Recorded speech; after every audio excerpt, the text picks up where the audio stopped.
Masayang araw mga ka-PL! Nilaglag na po ang magpinsang Marcos at Romualdez ng kani-kanilang mga aso, mga kababayan. Una, si JJ Suarez, nilaglag po si Martin Romualdez.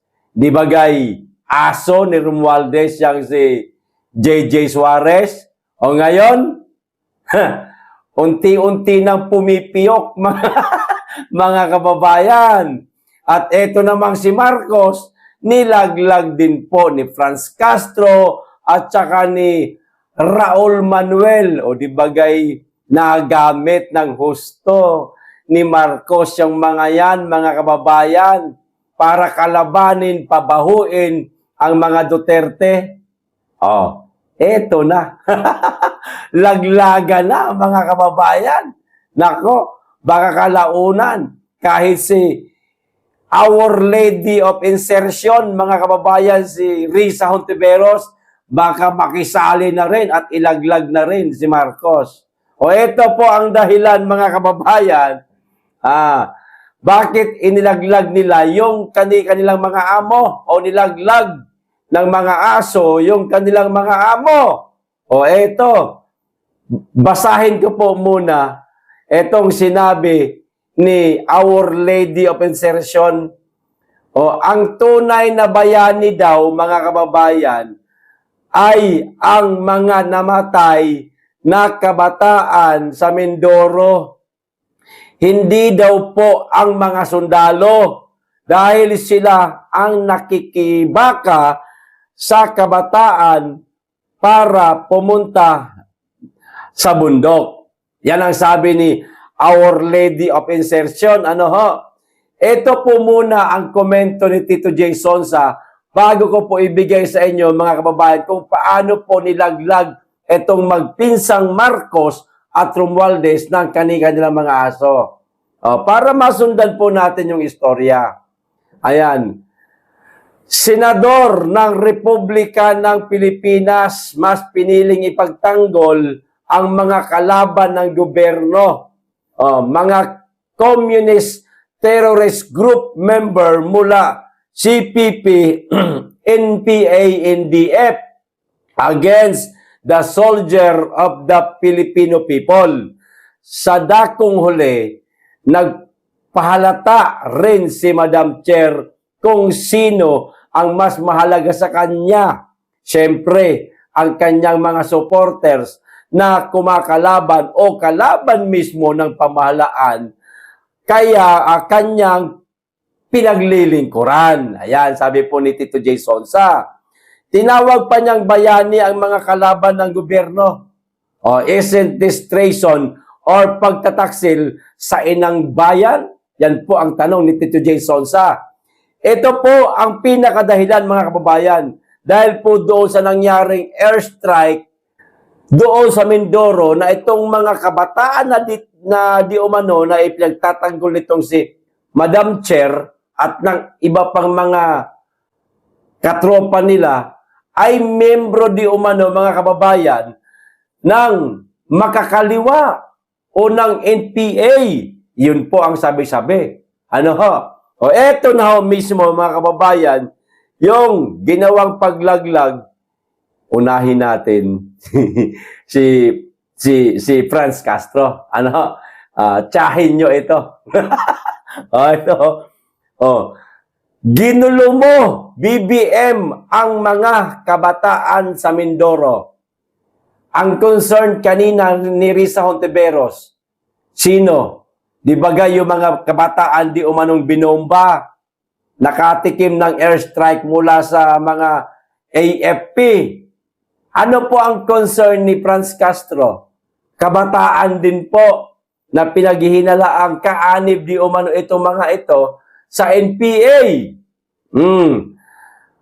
Maglabasan na tayo ng amoy. Kita nyo na. Ano kayang amoy ang nalalaman ni Franz Castro kay Bongbong Marcos, mga kababayan? Ikaw lang naman ang may hawak ng pondo sa Pilipinas. Nako po, Alam na po nating lahat yan. No?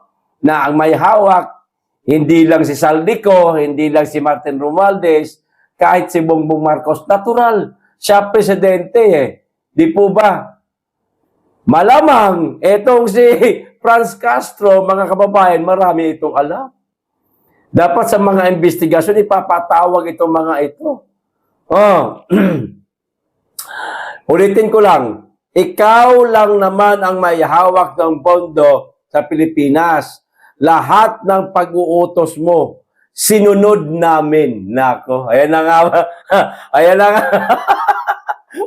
Ano ipinag-utos sa inyo ni Marcos, Franz Castro? Bakit binitin mo pa kami? Sinabi mo na sana. Ipinag-utos mo sa amin na durugin ang mga Duterte. Dapat ganun. Para siguradong re-resbakan kayo ni Marcos. Kayo magrambulan habang kami kumakain ng popcorn, nanonood sa gulo ninyo. O eto naman po yung mismong sinabi, mga kababayan ni dating kabataan na representative, walang iba kundi itong si Raul Manuel. Si Marcos pa rin po ang nilaglag niya. Relax lang po kay JJ Suarez. Dadating ho tayo dyan. Tapos mo kaming gamitin PBBM. Kita nyo na? Ito ang isusukli mo sa amin. Kita nyo na? Yung pambubomba nga, yung pang-airstrike nga doon ng AFP. Nag-celebration lang kami. Tapos, binombahan kami. So, naroon siya. Mga kababayan, kami daw meron daw silang sinasagawang celebration. Tapos, tinadtad na di umano ng airstrike ng AFP. Naroon din daw. Kami nag-celebration lang kami. Tapos, binombahan kami. Maglabasan na tayo ng baho, BBM, dahil marami kaming alam. Nako, ayan na. Yang alam ninyo, Raul Manuel, Franz Castro, sabihin nyo na kahit sa inyong kanya-kanyang social media account. Maglabas kayo ng hinanaing galit ninyo, mga nalalaman ninyo, lalong-lalo na yung mga korupsyon na kinasangkutan ng ating presidente. Ikaw mismo may sabi, Raul Manuel, na marami kayong alam. Ilabas nyo na yan! Alang-alang sa mga kabataan ninyong mga nategi dahil sa ginagawang pang. Binombahan kayo. Ikanta nyo na. Gumanti kayo. Huwag na kayong matakot. Di ba palaban kayo? Ngayon, ang pagkakataon, nalabanan ninyo. Ipaghiganti ninyo. Ang mga kasamahan ninyong nategi. Kung daw nagkakamali, hindi nagawa yan ng dating Pangulong Rodrigo Roa Duterte. Maliban na lang doon sa mga mauti na talagang maraming kinitil na buhay sa Marawi. Pero yung mga kasamahan ninyo noon, yung mga nasa bundok, mga tawagin natin, di umano yung mga makakaliwa, pinasuko lang ng dating Pangulong Duterte. Pero ngayon, maraming nagbuwis ng buhay sa hanay ninyo. Kaya yung galit ninyo, Raul Manuel, Franz Castro, labas nyo na. Sabihin nyo na. Magpatawag kayo ng press con. Sabihin nyo sa media, ikakalat ng media yan. Ang alin. Yung mga nalalaman ninyong baho. Amoy kanyo. Diba, Franz Castro, sabi mo, alam mo yung amoy ni Bongbong Marcos? At Raul Manuel, kamo marami kayong nalalaman, magpatawag kayo ng press con, sabihin nyo, yung mga nalalaman ninyo tungkol kay Bongbong Marcos. Yan, para makaganti kayo. Siguradong maraming magagalit kapag inilabas nyo yung mga nalalaman ninyo. Magagalit kay Marcos, hindi sa inyo. Kasi kayo, kumanta lang kayo eh. Di ba? Masakit ang matraidor. Ganyan ang naranasan ng mga Duterte sa kamay ni Marcos, mga Madam at Sir, Franz Castro, at Raul Manuel. Matapos ligawan si Inday Sara para maging vice-presidente ni Marcos, tinulungan si Marcos sa kampanya, pinalibing ang tatay nila sa libingan ng mga bayani, trinaydor nila ang mga Duterte. Kayo pa kaya? Nabariya lang kayo sa mga Duterte. Kaya ako sa inyo, bago kayo baliktarin ni Marcos at kayo ang gawing makasalanan, gawa ng kaso hanggang sa kalaunan ipakulong, lalong-lalo ka na Franz Castro, meron kang kaso, unahan nyo na. Ha? Ikanta nyo na.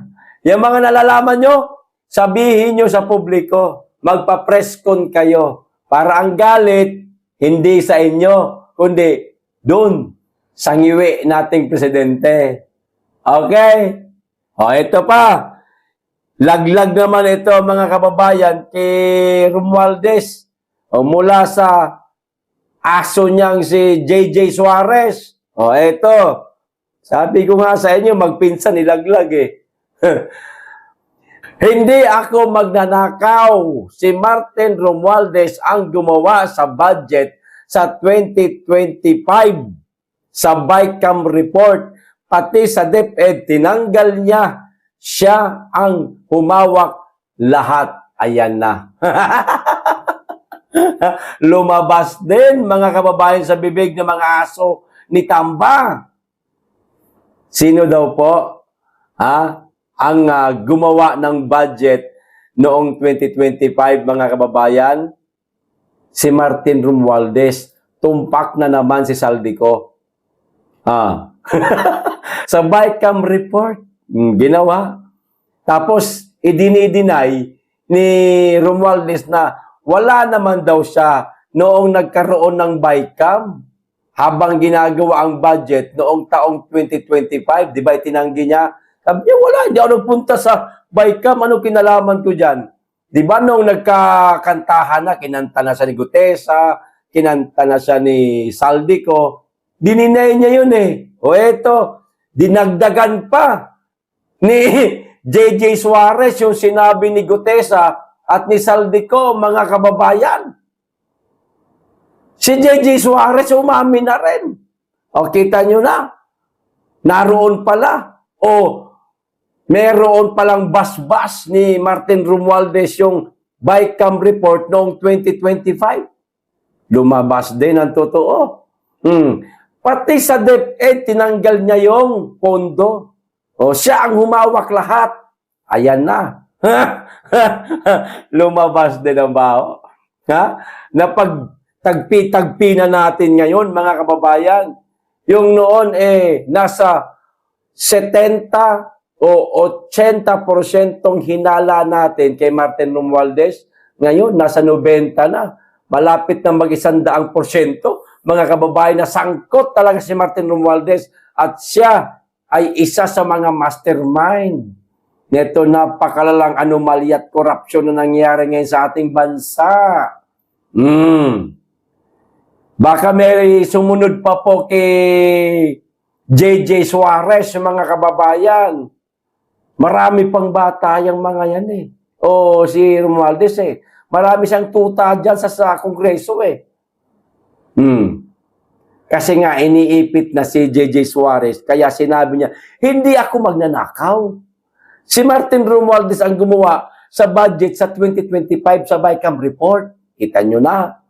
Pati DepEd, tinanggalan niya na na siya ang may hawak ng lahat. Oh. Sino-sino pa ba ang mga tuta ni Romualdez? Marami pa yan sila. Dapat yan ang gipitin.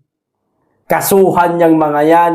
Sigurado kakanta yan. Iisa ikakanta niyan, walang iba. Si Martin Romualdez at si Bongbong Marcos. Yan, magpinsan na yan, mga kababayan. No? Sana marami pang lumabas, ano? Pero, hindi pinakukulong po. No? Hindi nanagot. Yan. Sino ang mga ipinakukulong nila? O walang iba, kundi yung mga lumalaban sa korupsyon, tulad ni General Romeo Pocis. Nagkikipaglaban para tigilan ang korupsyon. Sino ginigipit? Ay, ang mga yan. Yung mga nagrarally, tulad ni Chavit Singson, na panay ang presscon. Sinasabi lahat ng mga nalalaman niya tungkol kay Marcos sa distrito ni Sandro. Pinakakasuhan. Ayan, di ba? Pero yung mga tunay na kawatan nasa laya. Pero yung mga nakikipaglaban, mayroong concern sa kaban ng bayan dahil ayaw nilang manakawan ang kaban ng bayan, pinakukulong. Baliktad ng Pilipinas, mga kababayan. Wala na sa ayos ito. Ito pa isang balita, dagdag ko. Nako. Matindi si Chavit Singson, di ba gay, nagpa-press con siya kahapon, mga kababayan. Sinisigurado niya ho, mga kababayan. 100% siguro sa pakiramdam niya na matatanggal si Marcos itong taong ito, 2026. Ito sabi niya, sigurado raw si dating Ilocos Sur Governor Luis Chavit Singson na mapapatalsik si Pangulong Bongbong Marcos Jr.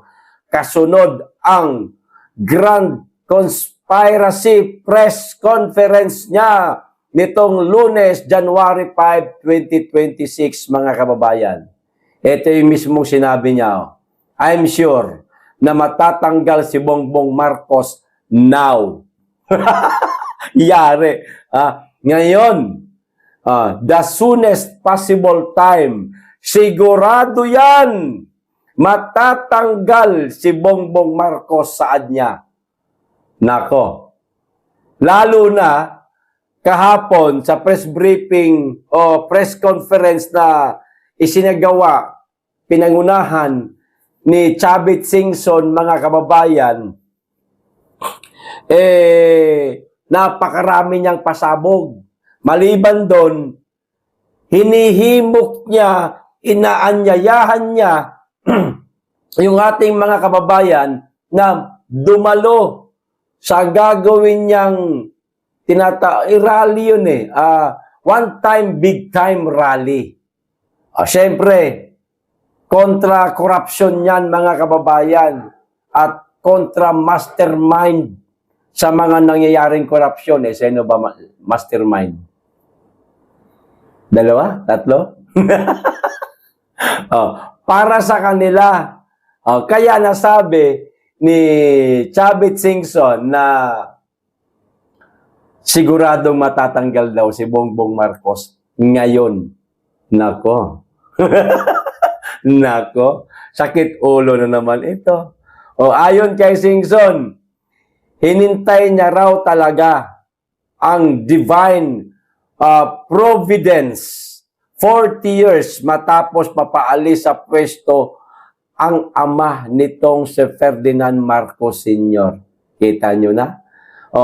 Inanyayahan din niya ang mga religious organization na makilahok sa isang one-time, big-time rally patungong Malacanang. Kita nyo na. Hindi lang po sa EDSA, mga kababayan. Hindi lang po sa Liwasang Bonifacio, kundi patungong Malacanang. Ito matindi. We will schedule a one-time, big-time rally. Nako po. Nakikiusap ako sa lahat ng religious organization. Lahat ng nagmamahal sa ating bansa. Lahat ng ayaw sa katiwalian, sa graft and corruption. Lahat inaanyayahan ko kayo para magtatanong ako kung kailan yun. But it should be ASAP and we will march to Malacanang, dagdag niya. Desidido na po si Chavit Singson, mga kababayan, na pangunahan itong one-time, big-time rally. Kilala po natin si Chavit Singson, mga kababayan. May pera, nirerespeto hanggang sa ngayon, kinikilala, higit sa lahat, kinatatakutan ng kung sino mang mga presidente na magiging presidente sa ating bansa. Bakit? Sa lakas po ng impluensya niya. Mayroon pa po siyang hatak sa mga businessman, mga kababayan. Businessman na hindi basta-basta, kundi yung businessman na napakaraming tao na kayang imbitahan, kayang pasamahin yung kanilang mga tauhan sa gagawing rally kung sakasakaling manawagan itong si Chavit Singson ng rally. Naku po, may kakayahan niya na magpayola. Imbes na pumasok kayo sa planta, meron kayong arawan, dito tayo sa rally. Pabagsakin natin ang dapat pabagsakin. Kaya nilang gawin? Kayang-kaya. May pera yung mga yan.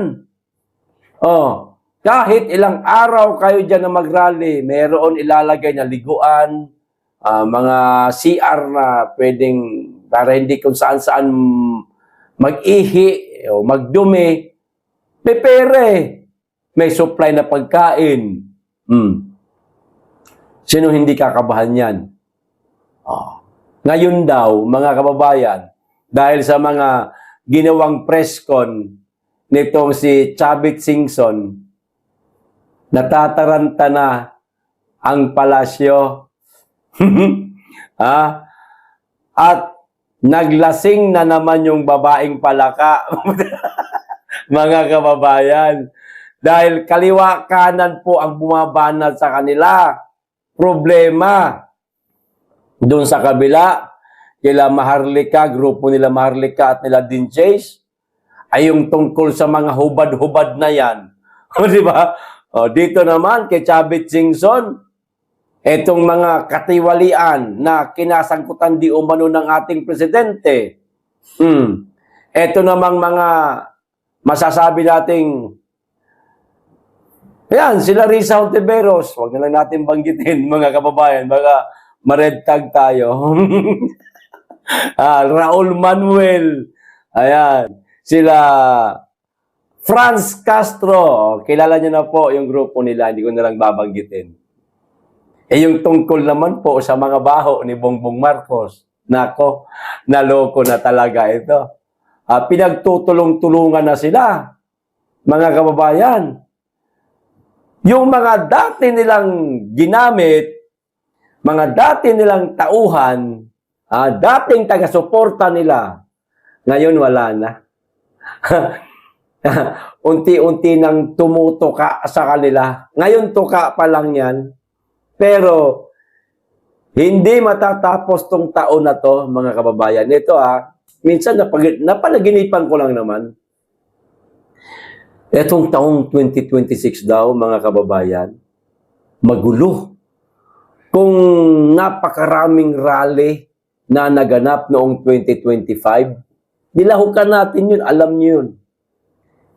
Etong 2026, hindi lang isang araw, 2 araw, 3 araw na rally na magaganap. Linggo. At baka, yun na, mga kababayan, yung sinasabi ni Chavit Singson na masisibak o mapapaalis sa pwesto si Bongbong Marcos. Alam nyo naman po tayo, kaiisip natin sa mga problemang nangyari sa ating bansa, minsan nadadala po natin sa pagtulog, napapanaginipan natin. Bigla na, di ba, yung mga ganong panaginip na yan, di ba mga kababayan, malay natin, baka naging instrumento ho tayo ni Lord. Ha? Ipapakita ko sa iyo ang mangyari. Malay natin, malay lang naman. Di ba? Malay lang naman. Pero kung sakasakaling mangyari yon, sinong hindi matutuwa sa atin? Ang alin? Yung sinabi ni Chavit Singson na mapapalayas niya, di umano. Siguradong sigurado siya. No, hindi natin alam kung paano niya gagawin. O baka pagtulong-tulungan na itong si Marcos ng mga malalaking businessman.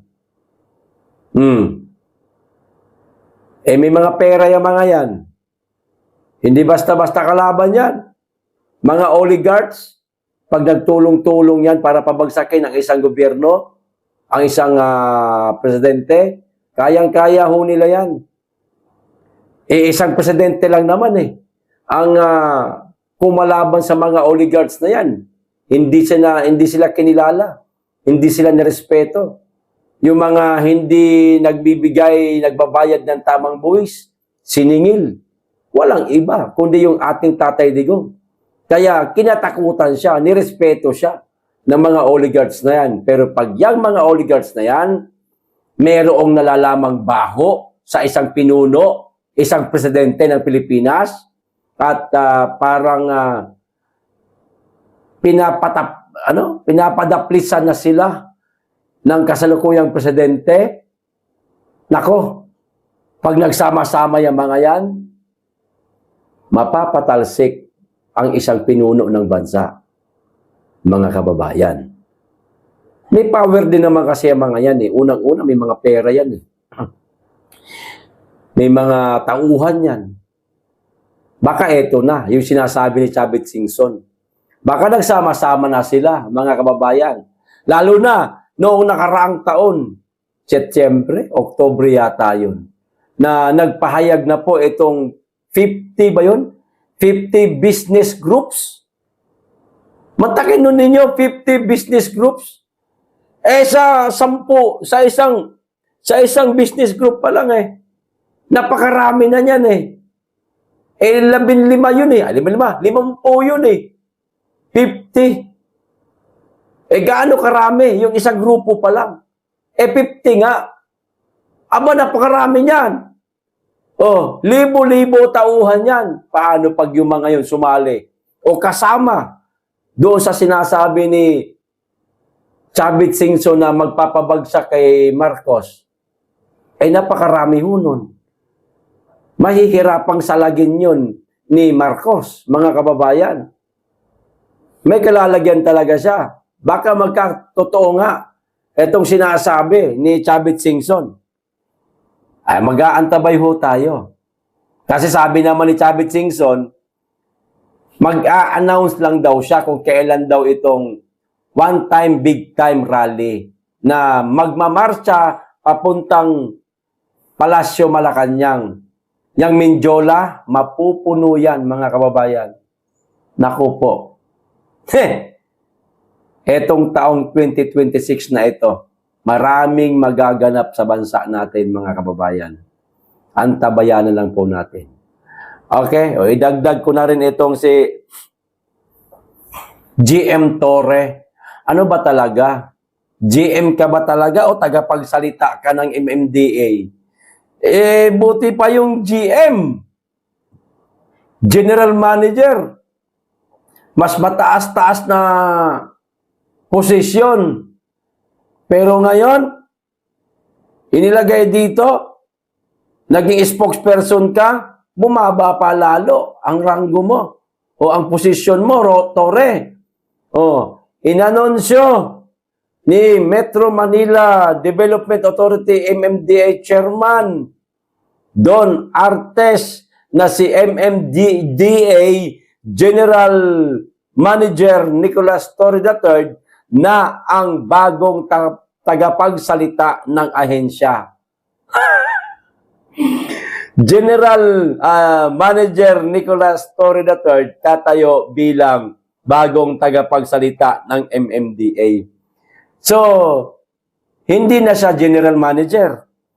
Itong GM na inilalagay, karugtong ng pangalan niya, titulo na lang ito, respetong titulo. Pero hindi talaga ito yung pinakaginagampanan niyang trabaho, kundi spokesperson na lang. Masyado na pong inaalipusta si General Torreman. Naaawa na ako sa mama na ito. Dating PNP chief, 82 na araw lang naglingkod bilang PNP chief, binaba. Tinanggal. Tapos pinatawag na naman ni Marcos, ginawang GM. Tapos ngayon, naku, tagapagsalita na lang talaga. Wala na, pababa na, Tore. Sunod dyan, sisibakin ka na dyan sa MMDA. Kawawa naman tumama. Hoy, Tore, bago ka anak ng yawa, bago ka masibak sa MMDA, ikanta mo na yung mga nalalaman mo. Inuutukan na talaga ni Marcos. Ginagawa ka na ng aso, ginagawa ka na ng katatawanan, Tore. Ikanta mo na yung mga nalalaman mo, lalong-lalo na yung ginawang pagkidnap kay dating Pangulong Duterte. Ikanta mo na. Matutuwa pa sa'yo mga DDS. Sigurado yan, Tore. Papalakpakan ka ng mga DDS. Yung galit ng mga DDS sa'yo dahil sa ginawa mong pilit na pagdukot o pagpapalipad sa dating Pangulong Duterte sa dahig, matutuwa sa'yo, mga DDS. Mawawala galit naming mga DDS. Bahagya lang. Sabi natin mga 50%, bababa. 50% na lang yung galit namin sa'yo. Meron na ang kaunting tuwa. Kasi ikinanta mo na yung baho nila. Ikanta mo, subukan mo. Sigurado papalakpakan ka. O si Saldico. Di ba galit na galit ang mga tao kay Saldico? Nung kumanta si Saldico, maraming natuwa. Dahil gustong-gusto na ng publiko na matigil ang korupsyon sa ating bansa. Kaya nung kumanta si Saldico, tugma sa kagustuhan ng karamihan. Kaya pinalakpakan siya. Pinalakpakan, oo, pero hindi naman siguro ibig sabihin na suportado na nila. Sinusuportahan ng mga DDS yung ginagawang pagsiwalat ni Saldico, pero yung halimbawa, kung tumakbo ulit sa politika, malabo na yan. At least ikaw, Tore, yung sing-itim ng alkitran na hindi lang balat mo, yung galit sa'yo ng mga DDS, baka medyo pumusyaw-pusyaw. Ikanta mo na, Tore! Huwag ka nang mag-atobele. Okay? Yung hanggang dito lang po. Maraming salamat. Mag-iingat kayo lagi at higit sa lahat. Mahalin po natin ang Pilipinas.